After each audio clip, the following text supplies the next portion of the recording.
안녕하세요. 태훈입니다. 영상에서 보시는 사주간명지는 얼마 전 구독자님 한 분과 따님의 사주 상담을 한 간명지인데요. 제가 영상의 썸네일에 딸에게 주는 선물이라고 한 것은 어쩌면 이 사주간명지가 따님 인생 로드맵의 레퍼런스가 될 수 있다는 생각인데요. 어머님 입장에서도 따님의 사주를 아시게 되면 따님에 대한 이해와 함께 인생 컨설팅 역할도 해줄 수 있을 텐데요. 오늘은 이 따님 사주 해석을 통해서 실제 사주를 풀 때 어떤 순서와 방법으로 사주를 해석해야 정확하고 적중률이 높은지를 한번 공부해 보실 텐데요. 영상을 시청하시고 나서는 꼭 명린이분들 자신의 사주부터 이와 같은 순서로 풀어보시기를 적극 추천드리겠습니다. 그런데 사주명리 공부의 지름길이 있다고 생각하시나요? 제가 답을 드리자면 예, 지름길이 있고 그건 결코 어렵지가 않으니 지금부터 한번 그 지름길이 뭔지를 알아보실 텐데요. 사실 사주명리 공부를 하실 때 기초 원리를 이해하시는 게 우선 중요하지만 어느 정도 기초를 갖추시고 나면 가장 좋은 공부 방법은 사주를 직접 풀어보는 건데요. 제일 먼저 자신의 사주를 풀어보시면 공부가 가장 효과적이고요. 또한 본인 사주 내에 있는 간지나 십성, 그리고 합충형 등 사주명리 관련 내용들은 절대 잊어버리지 않는다는 장점이 있고요. 그 다음은 가족분들의 사주를 풀어보시고요. 이렇게 해서 가까운 지인분들까지 10분 정도의 사주만 풀어보는 연습을 하시고 나면 이제는 어떤 분의 사주를 봐도 자신감이 생기게 되고요.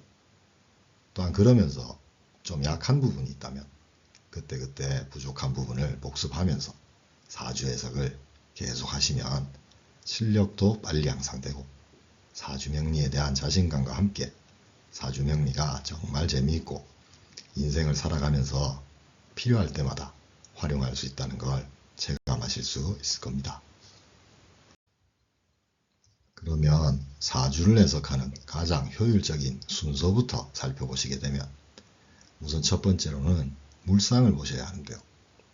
예를 들어 이 따님은 겨울 지리산의 물상인데요. 그 의미에 대해서는 이후 영상에서 설명드리기로 하고요. 그리고 두 번째로는 사주의 조후, 즉 한난조석을 보셔야 하는데요. 차가운 겨울 사주인지 무더운 여름 사주인지와 습한지 건조한지를 보셔야 하고요. 그 다음은 주요 십성과 오행을 보시면 되는데요. 이 따님의 경우는 사주의 주요 십성은 비견겁재이면서 오행으로는 토가 많은 토다 사주입니다. 그리고 격국을 보시면 되는데요. 격국은 월지와 월지의 지장간에서 투간된 간지를 보는 거라 사회성, 직업성을 보게 됩니다. 이와 같이 사주명에서 이 네 가지를 중점으로 보시고 나서는 대운부터 살펴보시고 그리고 마지막으로 세운까지 보시게 되면 이로써 사주 해석은 아주 명쾌하게 하실 수가 있고요. 또한 이와 같이 사주를 해석해드리면 사주의 당사자도 이해하시기가 편하고 또한 아주 영양가 있는 사주 해석과 상담이 될 수가 있겠습니다. 그러면 이제부터 사주 해석의 순서에 따라 어떻게 구체적으로 사주 해석을 하는지에 대해 공부해 보실 텐데요. 첫 번째로 물상부터 한번 살펴보시겠습니다. 물상을 보는 건 사주의 자연 환경이니 시간과 공간을 보는 거라 생각하시면 되는데요. 사주 8글자 중 우선 일관과 일지 그리고 월지를 중심으로 보시면 되겠습니다. 이 따님의 사주는 축월의 무토이니 겨울 지리산의 물상인데요. 무토의 상징성과 함께 축월의 다소 차가움도 있을 수 있지만 일지에 봄의 땅인 진토를 깔고 있어 현실성도 갖추고 있다고 볼 수가 있겠는데요. 이 사주명에 병화나 지지의 사화 또는 정화, 오화 등 화기운이 오게 되면 얼어있던 땅도 녹고 목의 나무도 잘 자라게 되는 환경이라 운에서 화기운이 들어올 때의 기운의 운기를 잘 살펴보셔야 하는 사주이고요. 또한 성장해서 배우자를 만난다면 화기운이 유력한 배우자를 만나야 하겠습니다. 그리고 이 사주에서 사주명 8글자 중 수가 없다고 보시면 착오가 있을 수 있는데요. 왜냐하면 진토와 축토는 습기를 가득 품고 있는 땅이고 지지신금도 습한 금이라 이들간지의 지장간 안에는 수를 가득 품고 있다고 보셔야 되겠습니다. 그리고 물상 다음으로는 조후, 즉 사주의 한난조습을 보셔야 하는데요. 따님의 사주는 여름 기운은 무토 하나이고 봄 기운 역시 진토만 있고요. 무진의 일주를 제외한 나머지 간지들은 축토의 겨울생인데다가 경신금의 서늘한 가을의 기운과 함께 기토 역시 한난조습으로는 가을에 가깝고요. 임목도 양력으로는 2월인 아직은 겨울의 냉기가 남아있어 차다고 봐야 하니 전체적으로 한습한 사주라고 보셔야 하고요. 그래서 조후의 관점에서도 화기운이 들어와야 한습의 문제가 해결되니 화의 생활경부터 하시는 게 여러모로 도움이 되는 사주로 보셔야겠습니다.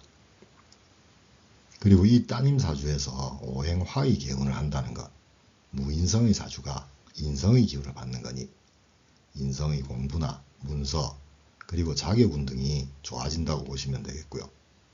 무엇보다도 한습의 사주는 뭔가 얼어있어 뜻한 대로 풀리지 않는 일들이 화개운이 되면 따뜻하게 풀리게 되어 순조로워진다 라고 이해하시면 되겠습니다. 그리고 세 번째로는 주요 십성과 오행의 구조를 보셔야 하는데요. 따님의 경우는 토, 비견겁재가 많은 토다 사주라 이 사주는 이 많은 토 비겁들을 어떻게 활용하느냐가 인생의 테마라고 볼 수 있는 사주이고요. 또한 경금과 지지신금의 식신이 유력한 사주라 이리 되면 토 비겁들에게 토생금으로 나의 식신을 생하게 할 수 있는 비겁 활용의 사주가 되는데요. 이 경우의 비겁들은 직장명이라면 예를 들어 나의 동료들이 나를 돕는 거고요. 자영업을 하게 된다면 나의 직원이나 알바생이 내 사업을 돕게 되는 건데요. 특히 따님 사주에서 년지의 간목편과는 목극토로 비겁들을 제압할 수 있어 비겁의 관리가 가능한데요. 만약 임목이 사주 내에 없었다면 이 중중한 비겁들은 내 말을 듣지 않게 되어 오히려 비겁들에게 쟁제를 당할 수도 있는 사주가 될 수 있으니 임목편과는 이 사주에서 아주 중요한 역할을 간지라고 보시면 되겠는데요. 그리고 편관이 국가궁, 세계궁인 년지에 있다는 것, 국가의 관인 군경을 포함한 공직이나 또는 국영기업 그리고 세계궁인이 글로벌 기업의 관운으로 보실 수도 있겠습니다. 오늘은 여기까지 사주 해석의 절반 정도를 공부해 보셨는데요. 다음 시간에는 격국부터 해서 대운세운까지 사주 해석의 방법에 대해서 오늘 영상에 이어서 한번 이해해 보시도록 하겠습니다. 오늘도 영상을 시청해 주셔서 감사합니다. 구독과 좋아요는 계속되는 영상 제작에 큰 힘이 됩니다. 꼭 부탁드립니다. 감사합니다.